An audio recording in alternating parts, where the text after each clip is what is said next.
৪৫টি গারলের বাচ্চা নিয়ে খামার শুরু করেছিলেন রেজাউল ইসলাম। এখন তার খামারে গারলের সংখ্যা ৩০০টি।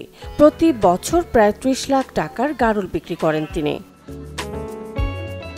গারল সাধারণত ঘাস লতাপাতা খেয়েই জীবন ধারণ করে, ফলে খরচ অনেক কম, রোগ ব্যাধি কম। বছরে ৪ বার কৃমিনাশক ট্যাবলেট ও ২ বার টিকা দিলেই থাকে রোগমুক্ত।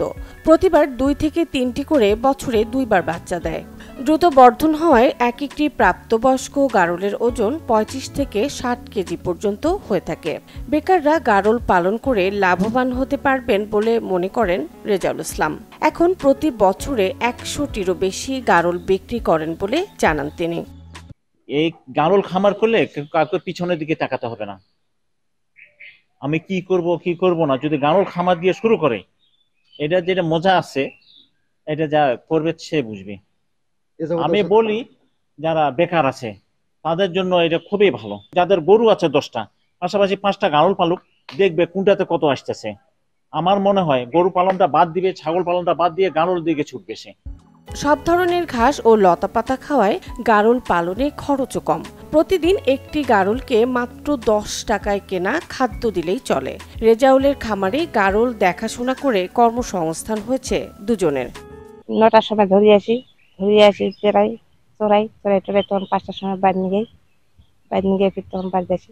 আমরা মজুরি কাজ করি, সকালবেলা আমরা 8টার দিকে আসি। গাড়ল টাড়ল কুন্ঠে দেখতে হয়, দেখতে দাও টাই খেলে আমি মাঠে গাড়ল মাঠে আনি। এই সারাদিন ঘুরি আর কি। এই যে গরম যখন ছোঁয়া পড়ে, তখন যখন ওদিকে পড়ে, তখন আমি গাছতলায় জিরে পানি টানি খোয়াই, আবার মাঠে লাভি আর কি, তারপরে আবার চড়াই। সামান্য কয়েকটা গাড়ল নিয়ে এসেছিল, এখন বহুত গাড়ল হয়েছে। এই গাড়ল দেখতে খুব সুন্দর। মানুষজন আসছে কার ধরে এসেছে দেখার জন্য যে গাড়ল এখানে আবাদ করে ওরা।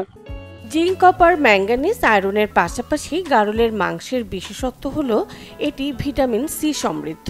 এছাড়া নরম, সুস্বাদু ও সহজেই হজম হওয়ায় এর মাংস বৃদ্ধ ও শিশুদের আমিষের চাহিদা পূরণ করে। একটি উন্নত জাতের ভেড়ার জাত, যেটি সাধারণ ভেড়ার থেকে প্রায় 4 গুণ বেশি বৃদ্ধি লাভ করে। এই ভেড়ার মাংসটি হচ্ছে সে উৎপাদন যেটা করছে এবং বাচ্চা বিক্রি করছে, এটিতে সে খুবই লাভবান হচ্ছে। এই জন্য প্রায় 300 ভেড়া তার রয়েছে। এখানে যেটি বৈশিষ্ট্য, যে দিনাজপুরের আবহাওয়ায় আসলে গারল ভেড়া জাতীয় এবং গারল ভেড়ার চাষ অত্যন্ত উপযোগী।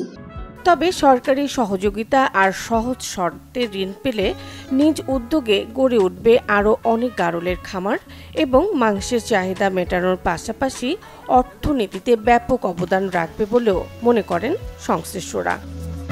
Desk report, channel 24।